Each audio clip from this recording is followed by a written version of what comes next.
Hallelujah. 10 years in the nation of Belgium, evangelizing, planting new churches, training and equipping future leaders and pastors. In 2012, they assumed the position of a pastor of the headquarters church of the United Pentecostal Church in Belgium, called the Rock Church in Brussels. In the last 10 years, they have seen great revival, both in Brussels and in the nation of Belgium. And Jeroen and Jona have 2 children, Nathaniel 11 and Louisa 8. Amen. And I'm so glad to have this dear brother. We had such a great time meeting in my office just a little while ago. And I believe God has a word for us through him, and it's such a pleasure to host him and be here with us today. Would you welcome Pastor Jeroen and Gorp?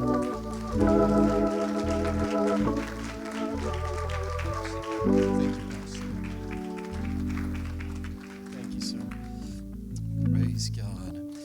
Amen. Would you lift your hands one more time to the Lord? Would you lift your voices one more time to the Lord? The presence of the Lord is in this house this morning. Hallelujah. We worship you, Jesus. We worship you, great God. We worship you, great God. Hallelujah. We praise you, mighty God. Hallelujah. We worship you, Jesus.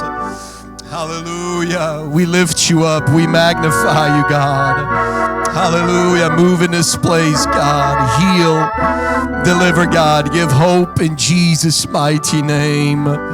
Hallelujah. Praise God. Hallelujah. Praise the Lord. If you would remain standing just a couple more minutes, and we're going to get ready for the word of the Lord. Amen. Before I say anything else, I want to tell you that I feel the presence of God here this morning.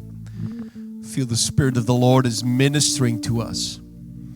I feel that there's a lot of needs here, and I believe God is going to restore brokenness this morning.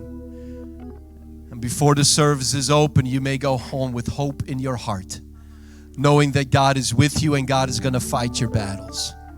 I feel someone has been saying, God, where are you? And you need to step in and fight my battles. Maybe I'm here this morning just to remind you He's going to fight your battles. God has heard you and God will hear you. And you will go home knowing God is on your side. Does that make sense to anybody? Amen. Hallelujah. I believe God is going to minister to us this morning. Amen. I give honor to your pastor and his wife, and the leadership of this church. Amen. It's all, in the kingdom of God, you make friends in a different way than in the world. It doesn't take a long time to feel God is in a certain connection. I just met your pastor, and I feel that there's this great connection because we're part of the same family. To hear his stories about his missionary work in Europe, that is amazing in itself. The work he has done in Hungary and in that region. The fact that he knows and was a friend to my pastor, Brother Chula. I didn't know that until today, which I think is wonderful that the connection is there. I wish my pastor was alive, that I could tell him all the people that he knew before I knew them and tell them, I've met everybody you know. And if I'm sure your pastor will agree, if you knew Brother Chula, he was very unique.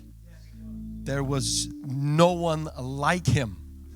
He was a Sicilian that went to America, and he came as a missionary to Belgium and started all the works that are currently still active in Belgium. Amen. Over 25 years ago. He was, amen. He was small in stature, but his personality was larger than life. And he pastored the old way.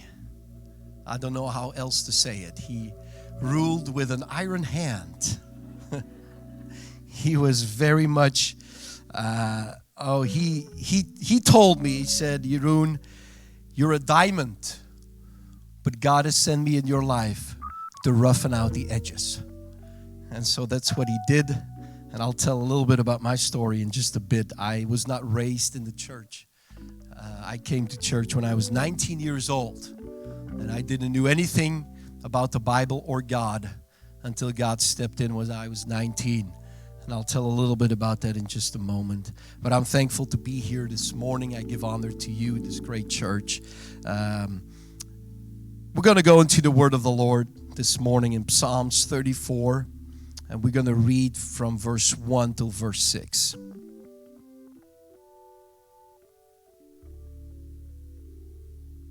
Amen. Give honor to my wife and my 2 children who are currently in Belgium right now. They couldn't come with me, but I sure wish they would.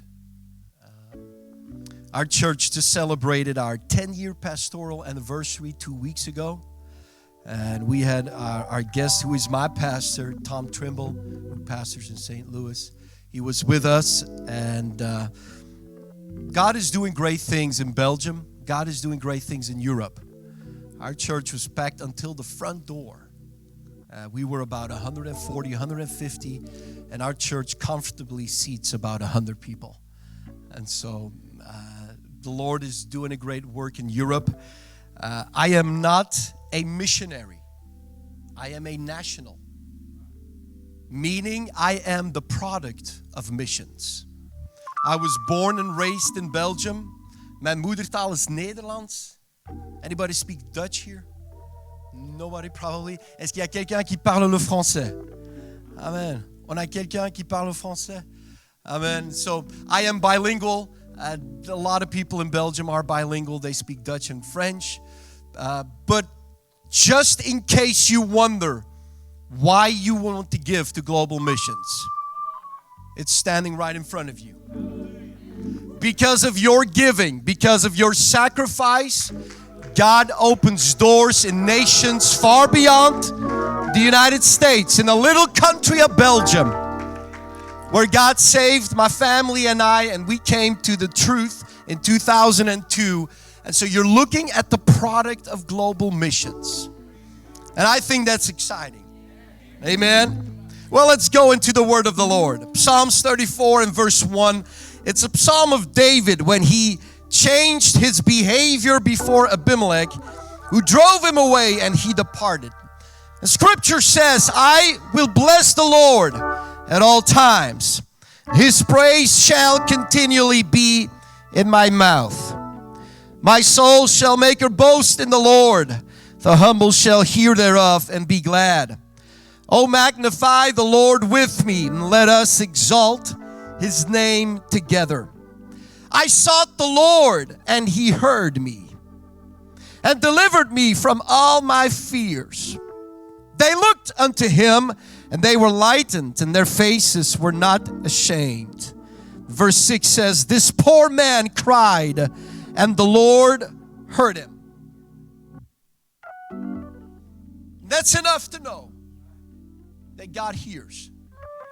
This poor man cried, and the Lord heard him and saved him out of all his troubles. Amen. My message this morning, with the help of the Lord, I will not be too long. The sound of the supernatural. The sound of the supernatural. Would you put your Bibles down? Would you lift your voices one more time to the Lord? Amen. And ask God to speak and to minister to us in Jesus' name. Hallelujah. Lord, I thank you for your word. I thank you, God, for the anointing that I feel in this place. Bind us together, Lord, in one accord and in one mind. And speak to us, God. Minister to us, Lord, as we receive, submit, and obey. In Jesus' name. Hallelujah. Amen. Would you clap your hands to the Lord one more time? Amen. And as you're seated, tell 3 people, you have to release a sound. Go ahead, tell 3 people, release a sound. Amen. Praise God.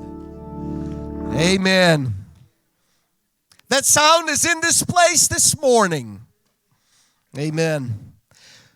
Pragmatism is a philosophical movement that says that an idea or an ideology is true if it works and has success.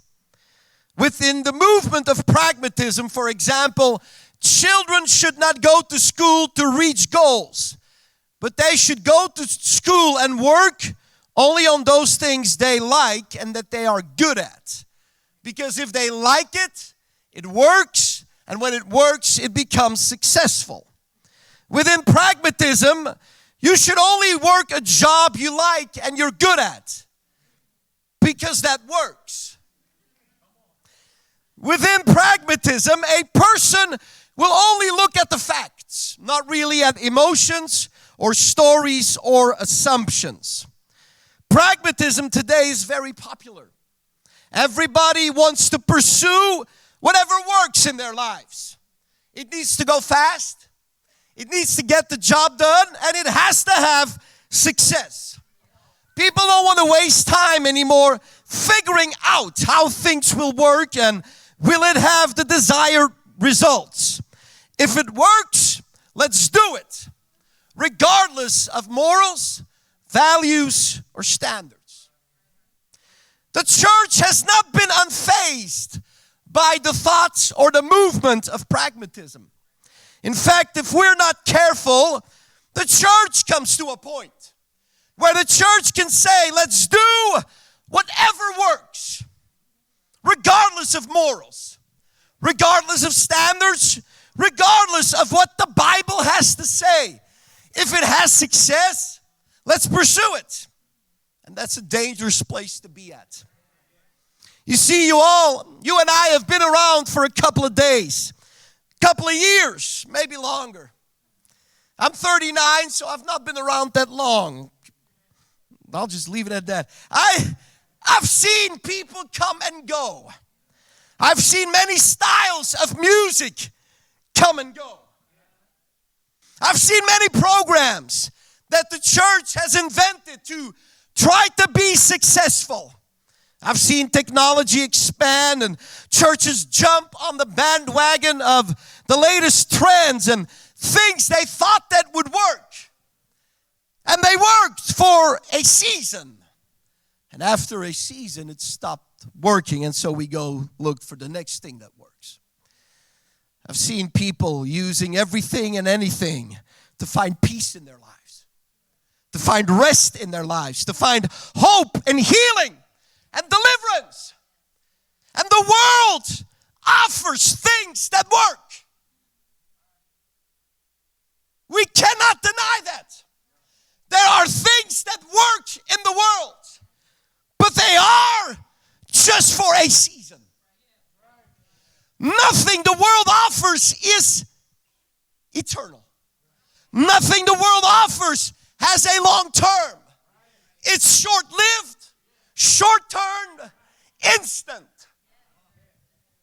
It works, it has success, but it's always for a season.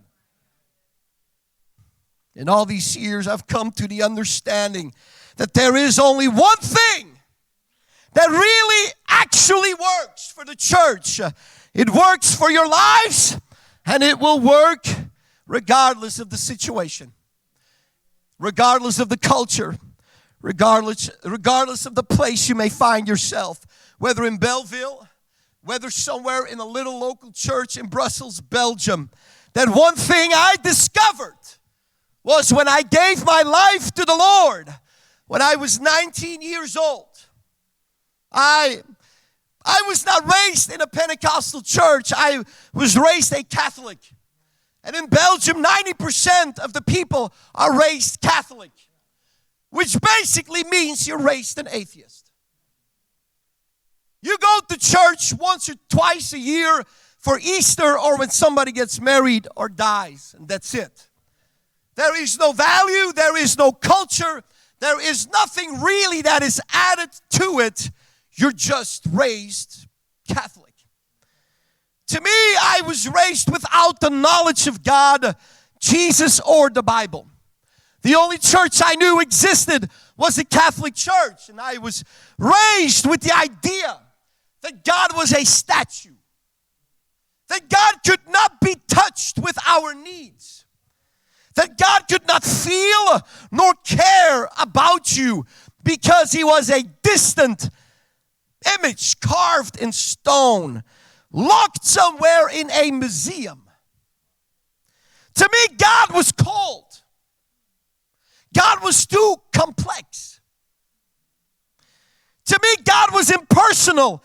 And if He's impersonal, He cannot reach my human needs. If you wanted to reach out to God, you had to burn a candle, do some very mystical religious rites, and being perfectly silent at the same time.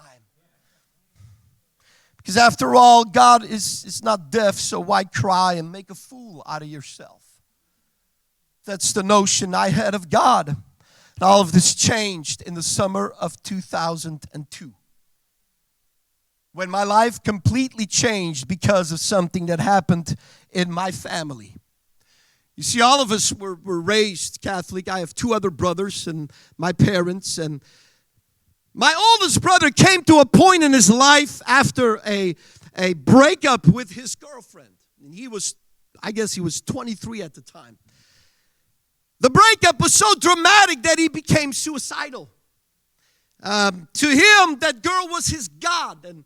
And when she left him, his God left him. And he told me on several occasions, I think I need to end it. The pain is too much and the grief is too hard. I want to get rid of the pain. Anybody ever been there? And so my mom, who kind of believed in everything, she did astrology, she did all kind of, she was searching in New Age, but she was also searching in the Bible. And on one summer in 2002, when my brother and I were standing in the kitchen and he was in his lowest point of his life, my mom looked at him and he said, son, maybe you got to cry out to God. And I thought, God? And he looked at my mom and he said, please do not talk to me about God. What can He do for me? And he started to curse God in the kitchen. My mom looked at him and she said, please don't talk like that. And he replied, what is he going to do? Strike me with lightning? And I wish the story would go that God struck him with lightning. Because that would have been a cool story in itself.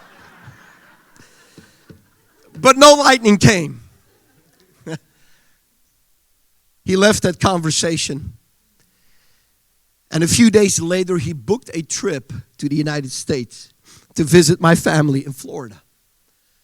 We did not know that back then, but they were going to United Pentecostal Church in Palm Bay with Pastor David Myers.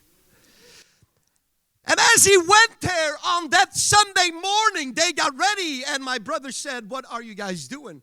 He said, well, it's Sunday morning and we go to church. And being polite as he is, he went with them to church. And make a long story short, in a span of 3 weeks, God began to work in the life of my brother. And on the night he had to go back to home, to Belgium, God was working on him, and they were talking about baptism in Jesus' name and the infilling of the Holy Ghost. And to us, that is very strange language.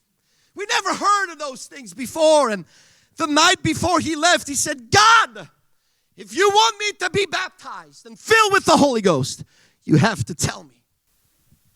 And the next morning, he stood at the airport. And as he is about to board the plane, the flight attendant stops him. And he says, sir, there has been a bomb threat on the airplane. You cannot fly home. You'll have to stay another day. There was no bomb threat. There was nothing. He said, okay, God, if that's what you want me to do. He went back home to my family that same night, got baptized in Jesus' name. God filled him with the Holy Ghost. And God completely changed him. That night he called me on the phone. He said, Jeroen, he said, I just received the Holy Ghost. I said, the what? He said, the Holy Ghost. I looked at my mom and said, I think he's crazy. said, listen, listen. And he began to speak in tongues for 10 minutes over the phone. And I put it on speaker so that my mom and my dad and my other brother could hear it. And he was speaking in tongues. And I looked at the phone and I thought, drinking something. What is this? But as he continued, I felt something so powerful come into our house. I remember I dropped him off at the airport and he was white as a ghost. And when I saw him back in Belgium, he was completely changed. There was a light about him. His countenance was changed. And I looked at him and I said, I don't know what happened, but I need what you have. I need what you have. The world cannot give this to me. I want what you have. And in that summer of 2002, my brother baptized me, my other brother, my mom, and my dad in the swimming pool of my parents' home. We did not know there was a church. We don't know what to do, but my brother went on upc.org and printed out a statement of faith. And as I was standing in the swimming pool, Pastor, he said, by the authority of the Word of God, I had no clue what was going on. He said, I now baptize you in the name of Jesus Christ for the remission of your sins. And he said, you ready? I said, I'm ready. No Bible, no church, just wanted to have salvation. I wanted to know God in a real way. He baptized me, he baptized my brother, he baptized my mom and my dad. And in a couple of days, God led us to the church in Brussels that was pastored by Brother Chula. And we are now privileged to pastor that church. Do you know what caused this miracle? The night he cursed God in the kitchen. And my mom said, please don't do that. My brother went back to his home and sat at his bed. And he didn't told us, but after everything happened. And he said, that night, for the first time in my life, I went on my knees. And I said, if there is a God, you have to get me out of this place. And he said, and I cried unto a God I didn't know. And God heard him. There is a sound that we can release from the darkest of places.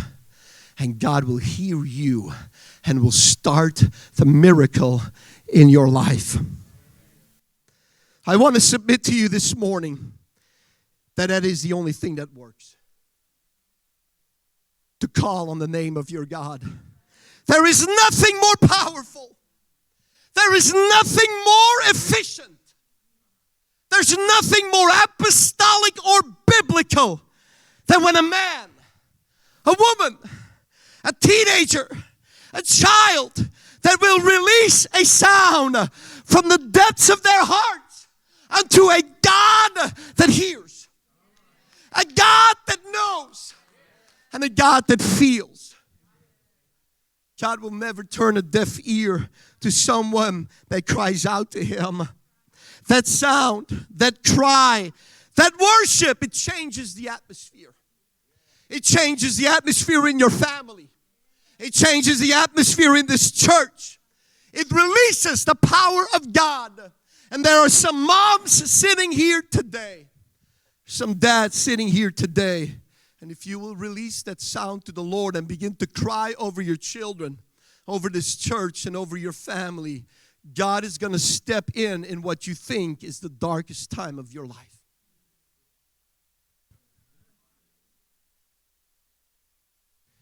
Please understand, your shout is not just a Pentecostal thing.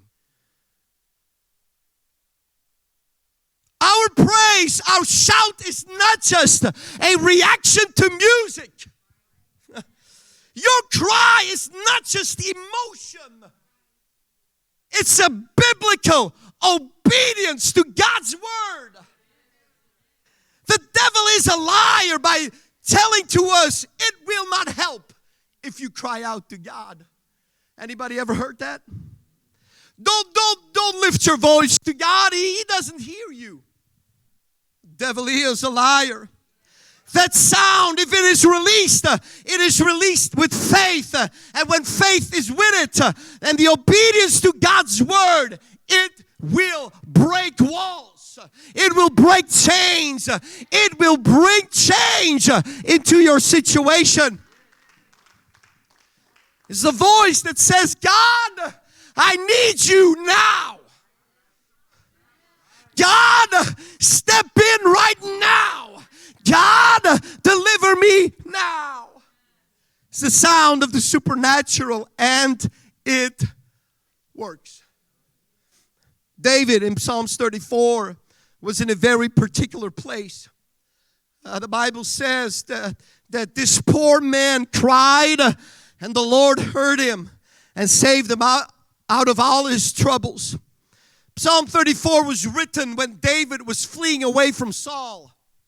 David was becoming very notorious. He was a gifted warrior, and he apparently slayed a lot of people. And Saul was getting jealous of David because of his popularity. And Saul wanted to kill David. And so David, in fear for his life, thought the only place I can run to is to the Philistines.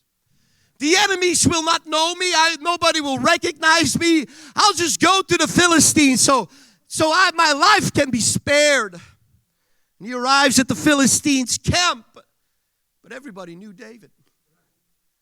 They began to say it in the city, David is here. I think I've seen David, and the king hears about it. And David knows that everybody knows. And so even in the Philistines, everybody knows me. And if they know I'm here, they may want to kill me. And so David finds no other option but to disguise himself. And he started to act like he was a madman. The Bible says that he was foaming at the mouth, and there was saliva dripping from his beard, and he was biting himself and making carved images on the city walls. This is King David. The king said, have you brought another madman to my city? Get him out. And so David fled. And it is in that place of shame and fear, that place where David is acting like he's completely crazy, that he cries out to God. He flees to a cave with 100 and so other people with him that are all depressed. They're all broken. They're all running from something. And it is in that place where David cries out to God. And it is in that place that God hears him. Please understand me this morning. We don't always cry from a perfect place. We don't always cry from the pew on Sunday morning. Our shout is not always birthed from a place of victory. Your praise doesn't always come from the place of perfection and victory.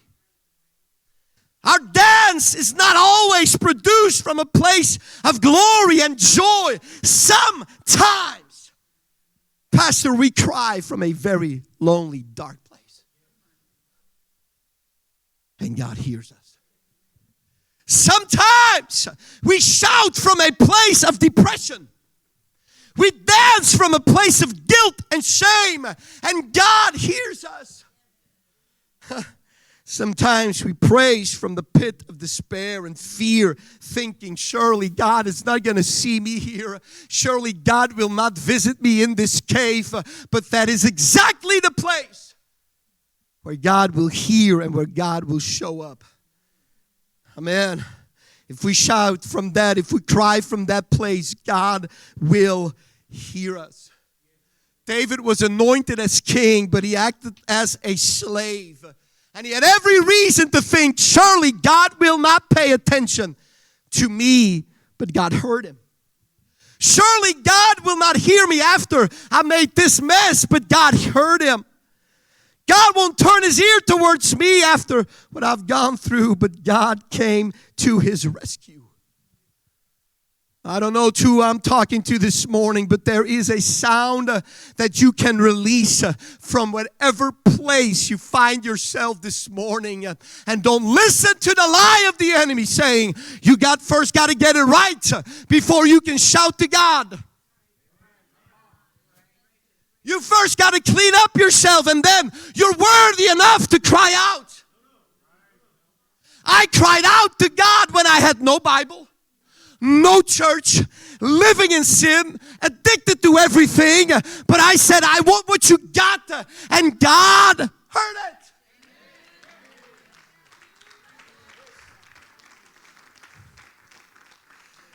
The cry you make unto your Father is stronger than your mistake. The shout is stronger than your pain. Your cry is stronger than the anxiety and the depression. It's the sound of deliverance. It's the sound of healing. It's the sound every church needs to release if it wants to bring forth revival. And that sound will be released here this morning.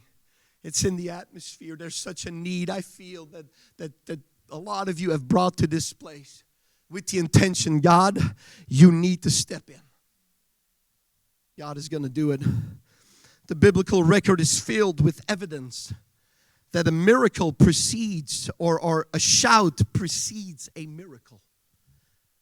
In the beginning, God said, let there be light, and the sound of his voice birthed the universe.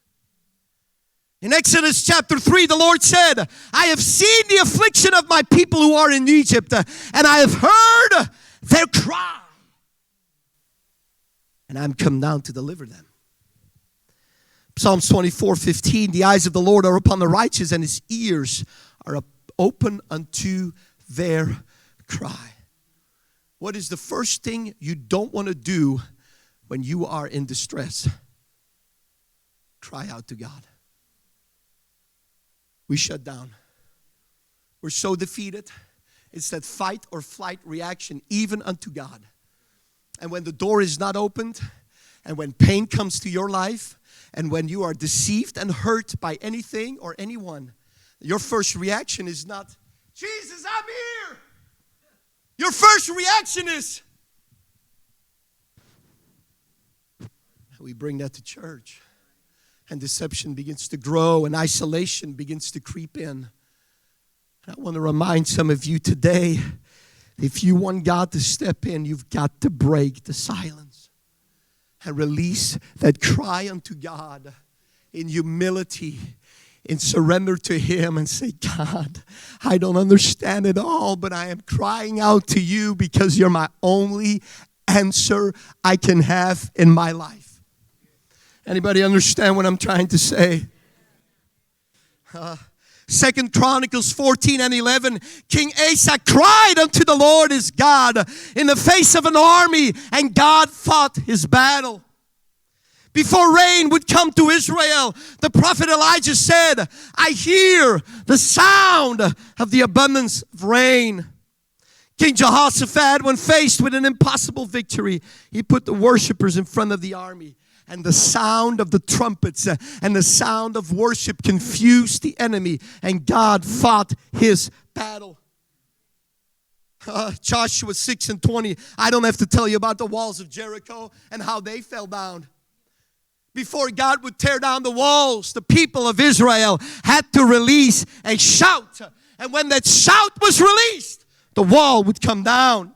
Mark 5, the demoniac cried out to Jesus, and Jesus delivered him. Blind Bartimaeus cried out to Jesus, and Jesus healed him. Acts 2, when the day of Pentecost was fully come, before they were filled, a sound was released.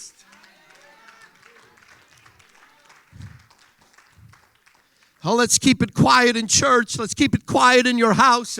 Don't put that music on. Don't pray at home. You're disturbing. No! We have to release it. Because it's our way to tell God, I need you. Revelation teaches us that before the Lord will come back, there will be a sound released. The sound of the trumpet before He will come back. He never comes if He's not announced. You've got to announce Him in your life. Not just sit there and I showed up to church. Now you show up. We don't just badge in and here I am, God. I tell my church, going to the gym does not make you fit. You can watch those guys curl whatever in kilos. I don't know how much it is in pounds. Yesterday at the gym, 25 something, whatever. You can watch those curls for 20 hours and there won't be a muscle that grows. Right? You can watch that guy doing the treadmill for 30 minutes and think, whoo, what an exercise. But it will not give you any cardiovascular activity. You must show up, but you also need to get involved with the will of God and with the plan of God and with the word of God and with the man of God and with the voice of the Lord. You've got to release something so God can do something. Oh, yes. Somebody shout yes. It confuses the enemy. When you go through an anxiety and fear, there's nothing that confuses the enemy more than you lifting up your hands to the Lord. Begin to magnify the name of Jesus. It will tell your spirit He's in control. And it will tell the enemy, I'm not buying your lies. It's a sound that ushers in a breakthrough in this church, in your life, in your family. There's a sound that you can make that will never go unnoticed by the King of Kings and by the Lord of Lords. Amen. Would you stand with me this morning? I won't be long. Hallelujah.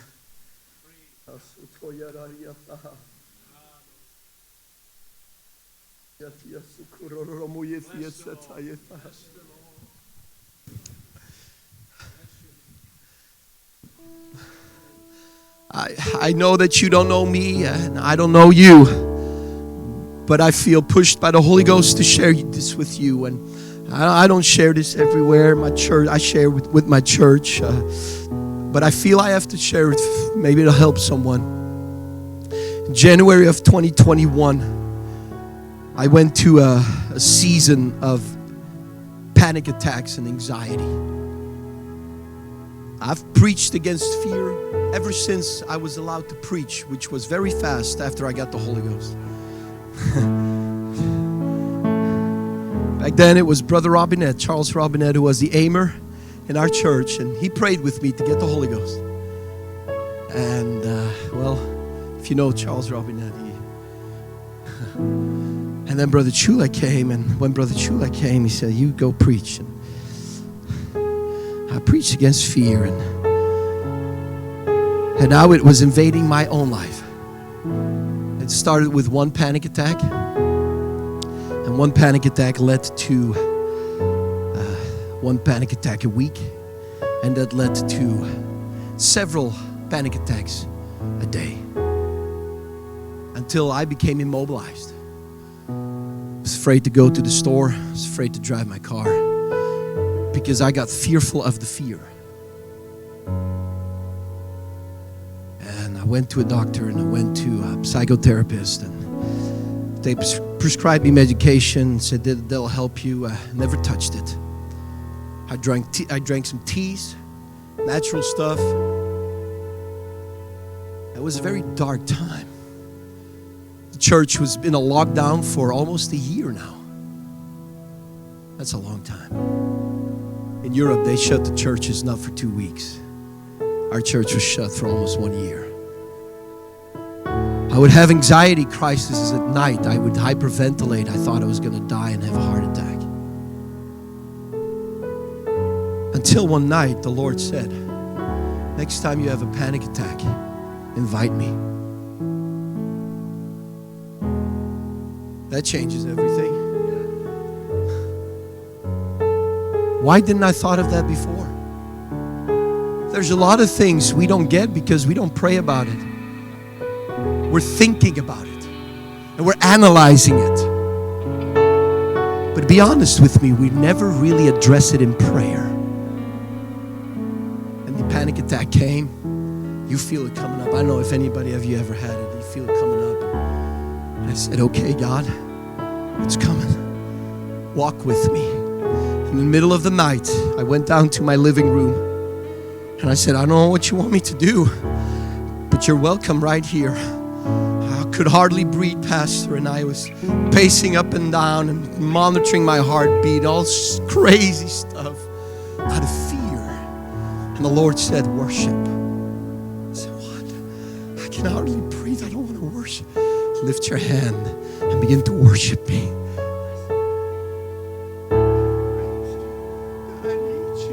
And in a couple of minutes, my vocabulary started to change. I began to say, I'm not a slave to fear. God is with me. God is for me. God will help me. I am not a failure, but I am anointed of God. I am a man of God. And if you know anything about psychology, that is the essence of getting through any anxiety. How you talk to yourself. That is scientifically proven, but the Bible was there decades before that. The next crisis came and I said, God, I'm excited. Let's walk together. And I talked with him and we walked together. And I started to go outside and I would do walks for hours and hours in the woods. And in a matter of days, what seemed to be insurmountable, God dealt with, because I released a sound out of a place I thought God rejected me.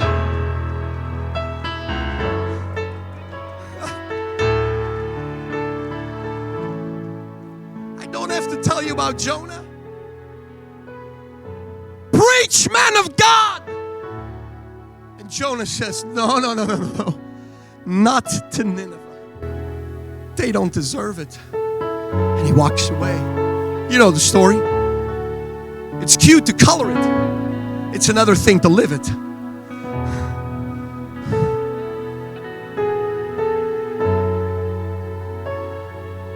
In Jonah chapter 2, in the belly of that fish, what does he do? Then Jonah prayed. And he said, I cried by reason of my affliction unto the Lord, and he heard me. Jonah even describes it, out of the belly of hell I cried, and you heard my voice. Even in the belly of hell, God transcends the sky, the earth, the waters of the oceans, the skin of a big fish, the muddy, stinking place where Jonah is. And God says, I am here. Commands a fish to do something, delivers Jonah, and gives him a second chance. What would stop you from crying out to God right now? Oh, but I've been wrestling with something for so many years. It doesn't matter. Cry out to the Lord now, and He will hear your voice. I've been going through darkness, and I don't know what to do. I'm here to tell you this morning, lift your voice and cry unto the Lord.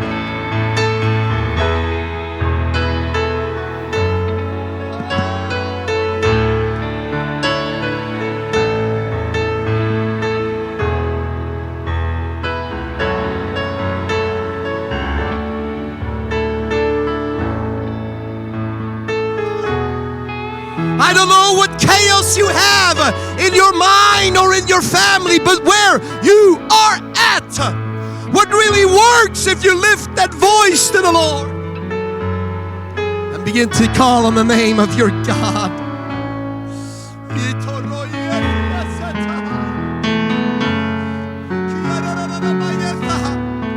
In a moment, I'm going to open up this altar, but I want you where you are to get really uncomfortable and to start lifting up that voice to the Lord.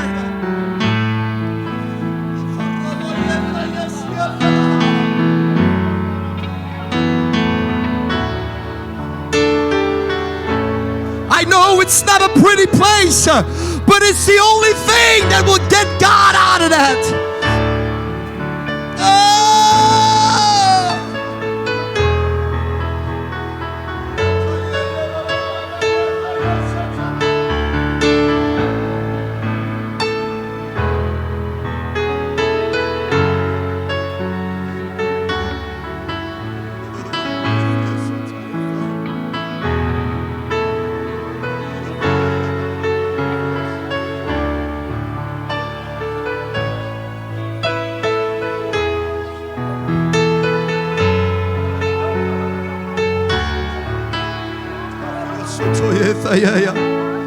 Hallelujah.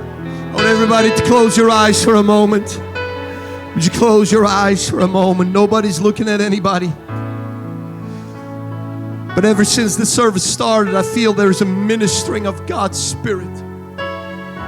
And it's in healing and brokenness. It's not necessarily physical, but it is very much spiritual and emotional. The Apostolic Church is strong on physical healing. But when it deals with emotional healing, we kind of don't know what to do. We tell people you need to pray more. We tell people you don't pray enough. And that's about it. God not only heals bodies, God also heals hearts, restores minds, delivers from depression, removes anxiety, deals with suicidal tendencies. And we may think it never happens in the Apostolic Church, but we're wrong. We must lift our voices to God when our hearts are hurting, because He's the healer of the broken. The balm of Gilead still heals broken lives, shattered minds, and hurting spirits. But you've got to lift up that voice to God and trust God with your emotions. Or trust your emotions to God and trust your spirit to the Lord. Because He knows how to heal the inner man. That kind of healing is going to take place right here. That's what I felt from the beginning. I've seen God do it in my life. I've seen God do it in the lives of my children. I've seen God do it all over. He's going to do it here. Fear does not need to rule your life. Depression should not be your identity. Your past should not be your reference. Jesus is your reference. The devil is a liar. God is going to hear your voice as you cry to Him. And so if every eye is closed, if this is speaking to you, I want you to lift your hands to the Lord. And I'm lifting mine.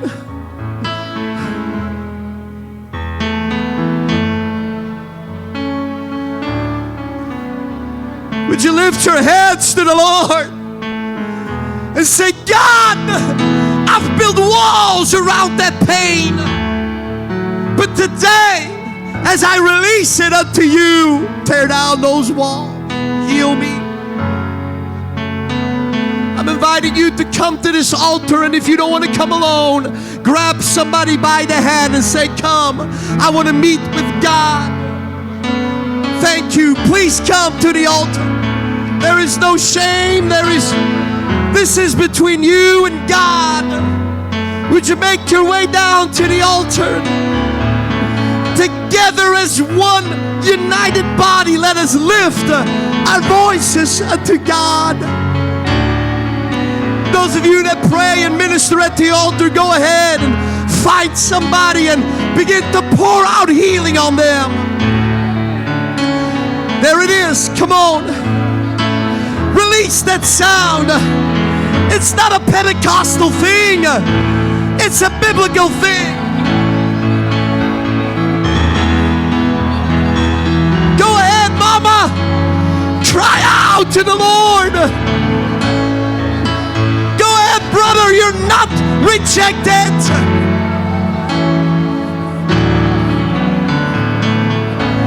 There is hope and healing in the Lord.